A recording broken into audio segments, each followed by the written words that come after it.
तर आज प्रेझेंटेशन होईलच या होप्सनी चहा पिऊन निघाले कॉलेज. आणि इकडे आले तर भाई कोणी झालं नाही कॉलेजला. नेमकं कॉलेज आहे की नाही आज. देन एकदम सगळे गोळका करून आले. मग मॉर्निंग लेक्चर झालंय.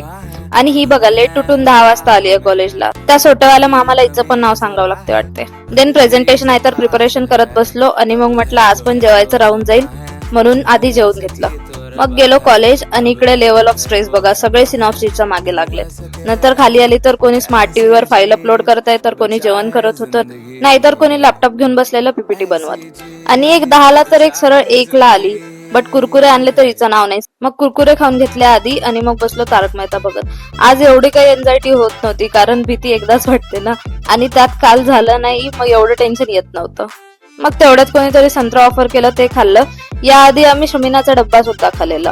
भाई नुसतं येऊ देत कशालाच नाही म्हणणार नाही. आणि मग वाजले 2 आणि प्रेझेंटेशन चालू झाले. आणि फाटायला पण चालू झाली.